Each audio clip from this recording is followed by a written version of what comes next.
My name is Kyle Almario. The problem during development complexity of design, sensor interrogation.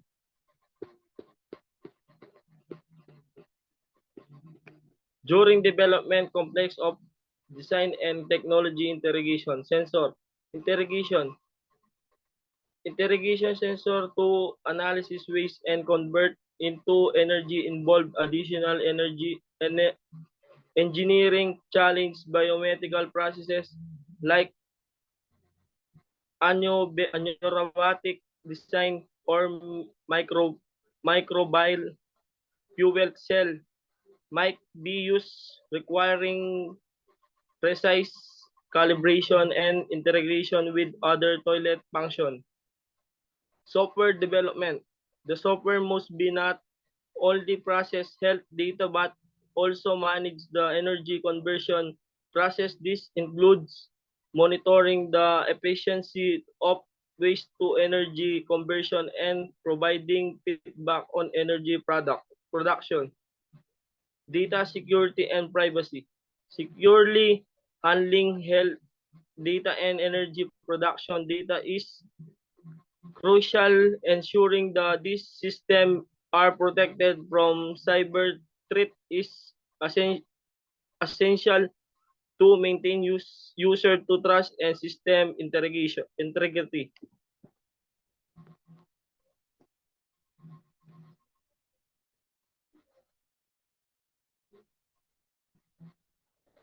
Problem Problem 2, cost of production, high initial cost, economies of scale.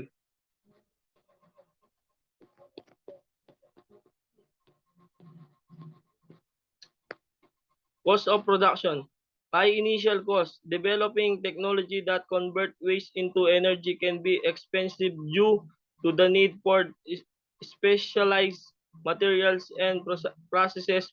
Prototyping this system adds to the initial cost. Economics of scale. Achieving cost efficiency in production may be even more challenging as the technology is more complex. Large-scale production is necessary to bring down costs, which require significant market demand and investment.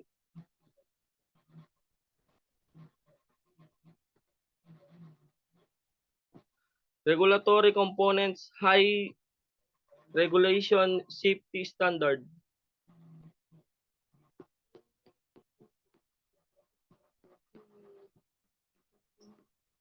Regulatory components, high regulation, the smart toilet as an energy source must still comply with with health monitoring regulation and additional regulation related to energy system. Safety standard. The energy conversion process must be safety standard to prevent hazard like leaks, fire, or contamination. This include ensuring that the energy in product components do not interfere with the toilet primary functions.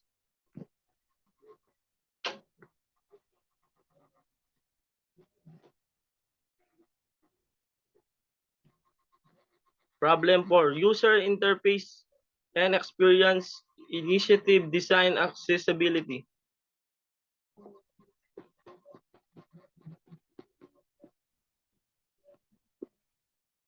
User interface and experience. User must be able to interact easily with both the health monitoring and energy conversion features. The interface should provide clear information on energy production and health matrix. Accessibility, ensuring that the added complexity of energy conversion does not make the toilet harder to use, particularly for those with disabilities. After development,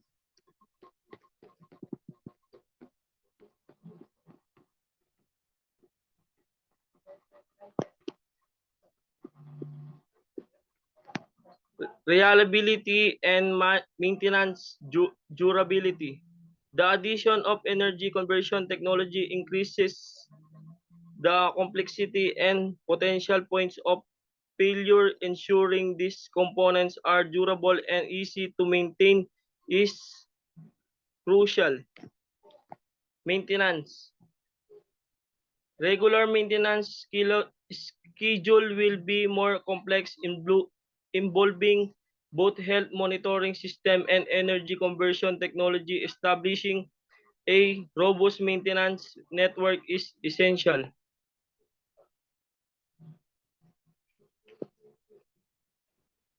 User acceptance and behavior change. Adoption rates. Convincing users to adopt a smart toilet that double as our energy source required, demonstrating clear benefits, effective marketing, and education about these benefits are crucial. Behavior adjustment. User may need to follow specific guidelines for waste disposal to optimize energy production. Educating user on this practice is essential for maximizing the toilet functionality. Data management, data overload, managing and analyzing data from health monitoring and energy production adds complexity. Efficient data infrastructure is necessary to handle this. Data privacy concern, protecting the additional data generated by energy production processes is crucial to maintain user trust. Solution: sensor integration. Implement advanced biomedical sensor that can accurately detect and measure waste components. How it works. Modular sensor allow for easier maintenance and upgrades. They can be pre-calibrated and quality swap out it issue arise, ensuring consistent performance without extensive downtime. Software development. Development a robust multi-function software platform that integrates health monitoring and energy management functionalities. How it works. The software collect and processes data from sensor, providing user with health insight and managing the energy conversion process. It ensures efficient monitoring and reporting of both health metrics and energy production. Data security and privacy implement end-to-end encryption and adhere to strict data protection standard. How it works. Encryption secure the data during transmission and storage compliance with regulation, ensure that the system adhere to best practice for data protection, maintaining user trust and system integrity. 4. High, high initial cost. 6. Funding through grants, partnership, and early adopter willing to invest in innovative technology. How it works. Funding can cover research development and initial production costs. Partnership with technology firms or health organization can provide financial support and expertise. Number 5. Economies of scale. Plan for scalable production from the outset, focusing on cost-effective manufacturing process. How it works. By designing components and processes with scalability in mind, production costs can be reduced as demand increase. Bulk purchasing and streamlined assembly processes also contribute to lower costs. 6. Health regulation. Collaborate with regulatory experts and conduct through testing to ensure compliance. How it works. Expert guidelines ensure the product meet health monitoring standard. Comprehensive testing verifies safety and efficiency, facilitating regulatory approval. Pwedeng balik dun sa I'm Harold Des. Hi, I'm Harold Despina. So today, tatagal po natin yung advantages and uniqueness. A smart toilet that function as a sustainable energy source offers several advantages over traditional toilets and other sustainable energy initiatives. So, punta po tayo sa una. Una ang waste reduction. Dahil po sa natiturn po into sustainable energy, nababawasan po natin ang mga waste na naitatapon sa landfill or sewage system po. Kalawa ang energy efficiency. Sa pamamagitan ng pag-convert po ng human waste into energy, these toilets can create renewable energy source which nakaka-reduce po siya ng like fossil fuels and decrease greenhouse gas emission. Ikalawa ang economic benefit. Sa economic benefits naman tayo. So, cost savings. Household and facilities using smart toilets can save money or energy water bills over time. The energy generated from waste can offset the cost of electricity, heating, or other utilities.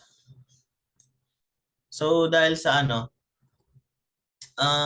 sa aming product, yung mga household facilities using our smart toilets, nakakasave po sila ng money dahil po sa energy na nakaka-create po ng aming product.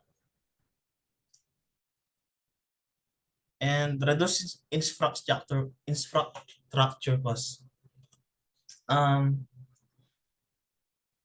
Di ba dahil po sa dahil sa pag-treat ng mga waste on site and generating energy, smart toilets can reduce the need for extensive sewage infrastructure. Sorry. Lowering cost for municipalities and developers. So, imbis po sa nagpapatayo po tayo ng mga like sa mga biogas na machine na sobrang laking infrastructure and sa pag-transform po ng human waste into electric. Magagamit po yung toilet namin sa sa pag-reduce ng infrastructure cost. So, dako naman tayo sa improve hygiene. Dahil po sa aming product,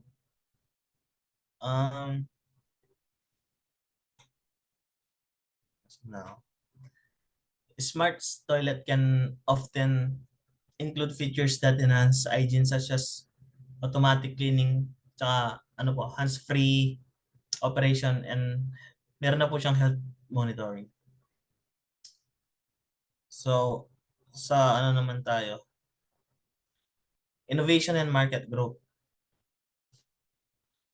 Developing and deploying smart toilet technology drives innovation in the renewable energy sectors.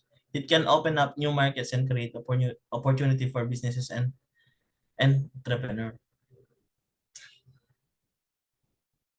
And sustainability awareness. The adoption of smart toilet can increase awareness and acceptance of sustainable technologies among public.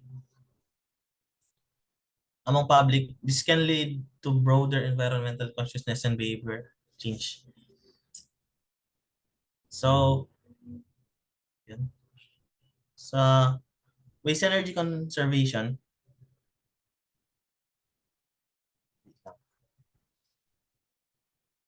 waste to energy conservation.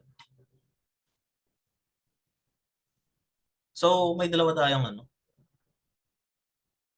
Una, ang bioenergy production converts human waste into a biogas or methane or electricity, providing a renewable energy source directly from waste. Ito po yung kino-convert yung human waste into a biogas and electricity. Ikalawang on-site treatment. Process waste locally, reducing the need for extensive sewage infrastructure and minimizing transportation costs. Next slide.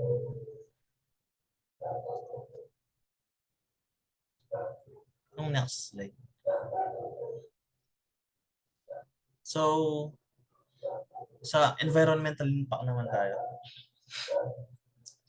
Nakaka-reduce ito ng carbon footprint that lowers greenhouse gas emission, and circular economy supports a circular economy by turning waste into a valuable resources, aligning with sustainable development and goals. Hindi lang siya waste na mananatiling waste, ito ay ating mapapakinabangan. Sa economic benefits naman, ito ay cost saving because it generates energy that can offset utility bills, providing long-term savings for users. Bis na nagbabayad tayo ng malaki sa monthly natin bills sa electricity, like sa pagbili ng LPG, ito ay mababawasan dahil sa aming product. Health and sanitation. Una yung enhance hygiene. Features like automatic cleaning, enhanced preparation, improve sanitation, and reduce the spread of pathogen. So dahil po sa hands-free na namin, na smart toilet, yung hindi ka nagagamit ng kamay para maghugas po ganun. Ito ay makakapag-prevent ng mga pagkalat ng sakit. Disease prevention. Provides early detection of health issues through waste analysis, enabling preventive healthcare measures. So dahil po sa namin, sa smart toilet, madidetect po yung if may sakit ka sa madidetect ito sa iyong waste. So ito yung mga namin, advantage and unique features po na. This unique and advantageous features makes the smart toilet a pioneering solution in the realm of sustainable energy and sanitation.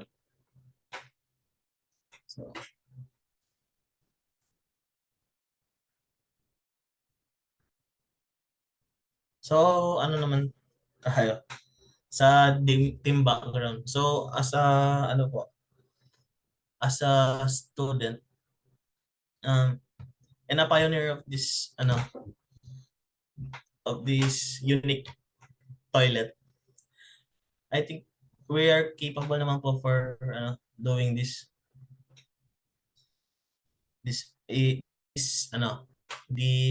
product.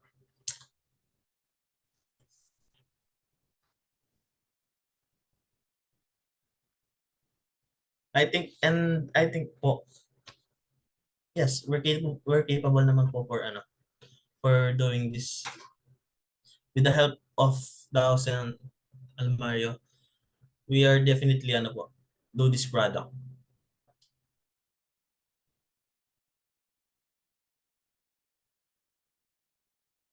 Okay, so good day everyone. My name is Darzel Joy Bidaos from BSIT 3C. Now, let's proceed to the revenue cost analysis of our product, which is the smart toilet that transform human waste into energy source. So first is the initial cost, where research and development includes technology development that costs 55,500,000 and includes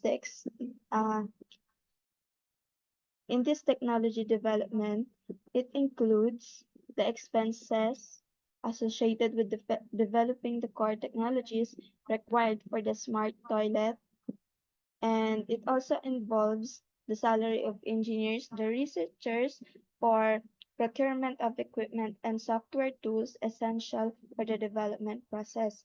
Next is the prototyping, which costs 16,650,000 pesos. This is for creating physical prototypes, test and refine the smart design of toilet This encompasses the cost of materials, labor, and conducting prototype tests to ensure that the design is functional and durable. Dito sa prototyping, nakapaloob na dito lahat ng design and also materials and labors para masiguro na ah, hindi agad masisira at komportable yung mga gagamit. Then next is the testing and certification that cost 11,100,000. This explains that it includes rather rigorous testing to meet safety and performance standards as well as obtaining necessary certification from regulatory authorities. Siyempre, pag na-test na, di ba, and marami ng certification about sa product na ito, mas madaming kliyente or mas madaming customer pa ang bibili ng product namin. Next, the second is the production step. Manufacturing equipment that cost 27,750,000. Cost for purchasing and setting up the machinery and equipment needed for mass production of the smart toilet. Kailangan dito sa production is buo lahat ng mga machine and materials na gagamitin. Next,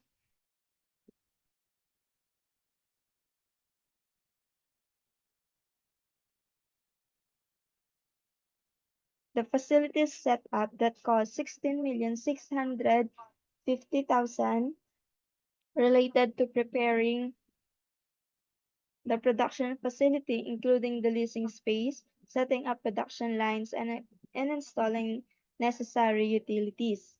Next is the tooling and molds that cost 11,100,000, creating the molds and tools required to manufacture the parts of the smart toilet necessary for large-scale production.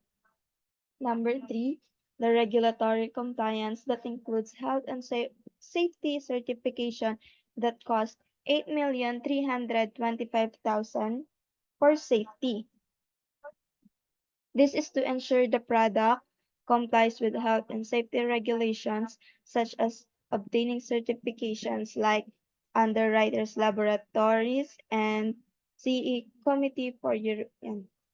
Next is the environmental compliance that cost 5,550,000.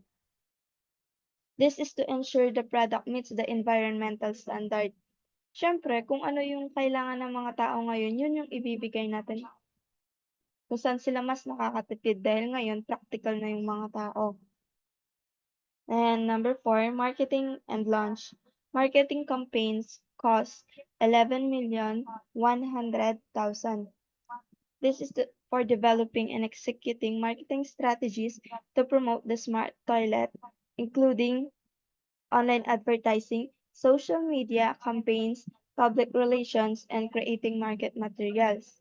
Next is the product launch event that cost 5,550,000.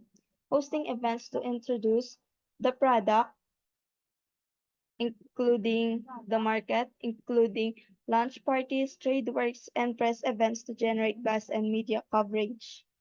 Next is the miscellaneous. Miscellaneous includes administrative costs, 5,550,000. This is for general administrative expenses such as office supplies, legal fees, and other overhead costs. Contingency fund. This is a reserve fund to cover up unexpected expenses that might arise during the initial development and production phase. And the total initial cost is 180,150,750 pesos. Then,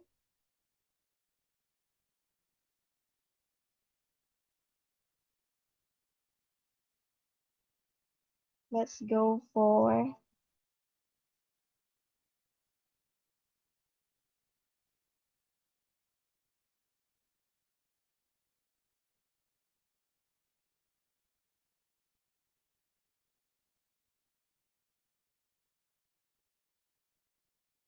So now let's go to the revenue streams. Revenue stream number 1, first is the product sale. This includes the price per unit, which costs 83,250. This is the retail price at which the smart toilet is sold to customer. Then the annual sales volume up to 10,000 units. Expected number of units sold annually based on the market demand. And then the total product sales revenue is 832,500,000. This is the total revenue generated from product sales calculated by multiplying the price per unit by the annual sales volume.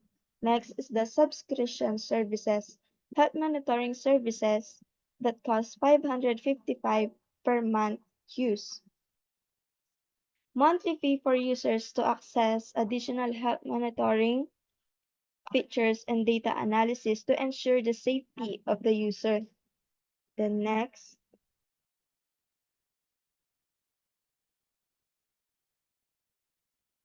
the annual subscription revenue, which cost 33,300,000.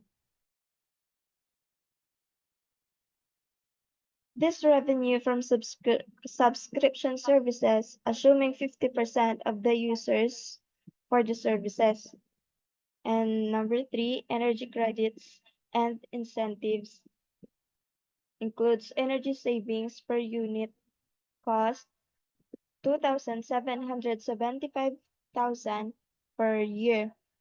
This is the estimated savings in energy cost for users, which can be additional selling point. The next is the energy incentives, cost 11,100,000 per year. Revenue from government incentives or energy credits for producing a sustainable energy source. Then the total annual revenue, which is 876,900,000. Next, let's go to the profit analysis.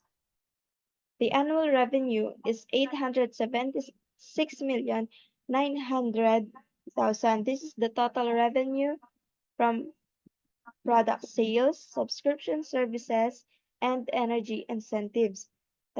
Next is the annual cost, 360,750,000. The total outgoing cost, including manufacturing, maintenance, software, development, marketing, and operations. Next is the annual profit, 516,150,000. Profit that calculated by subtracting the annual cost from the annual revenue. Next, the break-even analysis. This is where the total initial cost, 183,150,000. This is the sum of all initial investment costs. The annual profit is 516,150,000. Next is the break-even time, which is the total initial cost is divided by the annual profit. This annual cost is 180,150,000 and 100 divided by 516,150,000 and divided to 4.26 months. Then the last is the summary, which the total initial investment is 183,150 pesos. Expected profit after covering all costs. The annual revenue, 876,900,000. Expected annual revenue from all sources. Then the annual cost is 360,750,000 is the annual cost to maintain and operate the business. And then the last is the annual profit, which is 516,150,000 is the profit after covering all costs. And approximately 4.26 months, the period after which the business will start generating profit, have covered the initial investment. So that's all for the revenue cost is next. Let's go to our logo and our tagline. Our logo is EcoCycle solution that is sustainable for producing energy that comes from human waste. And our tagline is Waste Wizards, illuminating the sustainable future one flash at a time. This tagline is a great idea that we come up because it says that it plays with the idea of turning waste management into a magical solution. It portrays the transformation of waste into a valuable resources as something like wizards. The term illuminating the sustainable future suggests providing light or energy for the future, highlighting the eco-friendly aspect of the process. And lastly, one flash at a time emphasizes the incremental nature of this sustainable solution, implying that even small actions can contribute to a brighter, cleaner future. And that's all. Thank you for listening.